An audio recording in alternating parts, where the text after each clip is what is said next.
dipanggil untuk seirama dengan Roh Kudus. Perjalanan misi dan pelayanan Gereja Balak Selamatan Indonesia 129 tahun sejak 1894 dapat kami saksikan sebagai perjalanan yang telah ditopang oleh kebersamaan gereja-gereja di Indonesia.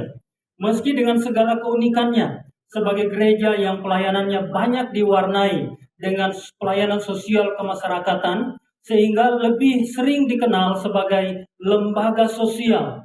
Dan bahkan di era 70-an dan 80-an, Balak Keselamatan itu seringkali disebut sebagai salah satu bidat. Dan belum lagi uniformnya yang seringkali sangat unik dan bisa menyebabkan orang bertanya-tanya, ini dari mana? Begitu. Ada yang berpikir ini jangan-jangan pilot, ini jangan-jangan satpam, jangan-jangan pegawai Lion Air, begitu. Sehingga seringkali di bandara orang bertanya-tanya, Pak, toiletnya di mana? Dan sebagainya. Dan yang paling unik, suatu waktu di Bandara Sorong, di pulau kecil itu, saya ditanya oleh sekelompok orang, permisi Kapten, mana yang lebih mudah menerbangkan, pesawat yang besar atau pesawat yang kecil? Dan kebetulan saya suka membaca mengenai penerbangan. Saya jelaskan sedikit, lalu saya mengatakan saya bukan pilot. Namun semangat keesaan gereja telah banyak memberanikan kami, Gereja Balak Selamatan, untuk terus berkarya menjadi berkat bagi Ibu Pertiwi, baik itu di kota, terlebih di wilayah pelosok dan bahkan pedalaman. Terpujilah nama Tuhan dan terima kasih karena kami diterima sebagai bagian dari gereja yang satu di Indonesia. Terima kasih banyak. Seirama dengan Roh Kudus adalah sebuah panggilan bagi gereja Kristus. Jikalau kamu hidup oleh Roh, baiklah hidup kita. Jikalau kita hidup oleh Roh, baiklah hidup kita juga dipimpin oleh Roh. Galatia 5:25. Kehidupan anak-anak Allah adalah kehidupan yang bergantung penuh pada pimpinan Roh Kudus.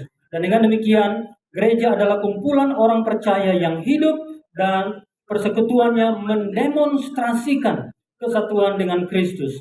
Melalui suratnya kepada jemaat di Roma, Rasul Paulus mengingatkan kita untuk merefleksikan hubungan kita dengan Kristus melalui persekutuan kita yang tidak terpisahkan satu dengan yang lain.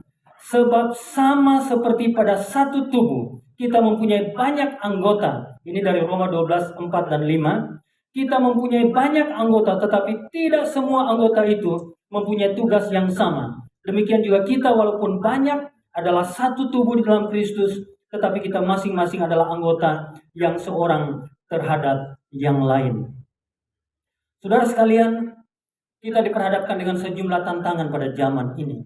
Menjelang abad ke-20, pembangun Balak Keselamatan William Booth mengatakan kalimat yang sangat penting ini.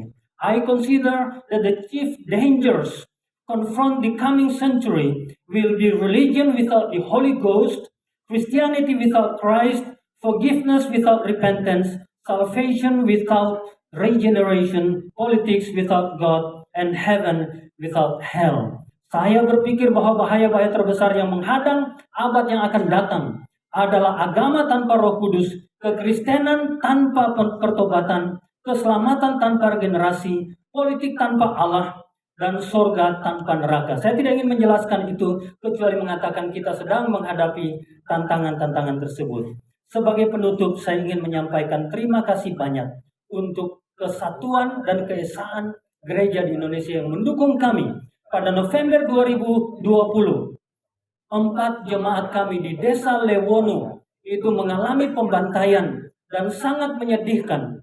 Saudara-saudara sekalian, dan saya ingin menyaksikan pada kesempatan ini sebagai penutup, bahwasanya gereja-gereja telah mendukung sedemikian rupa di dalam doa, sehingga pada hari yang kedua, ketika ada orang-orang kelompok yang merasa tersakiti sudah menyiapkan diri untuk menyerang balik. Tetapi momen hari itu, Komandan Divisi kami mengambil keputusan untuk segera melaksanakan pemakaman bagi 4 saudara ini, sehingga pada momen tersebut terjadi damai sejahtera. Dan terima kasih untuk dukungan begitu banyak, sehingga kami bisa merelokasi 11 keluarga Kristen, 2 keluarga Muslim, dan sudah ada gereja baru bagi mereka. Sekarang ada sekitar 30 kepala keluarga di tempat tersebut. Itu karena kebersamaan kita di dalam harmoni di dalam roh Tuhan dan di dalam kesatuan doa kita. Terima kasih. Haleluya. Shalom.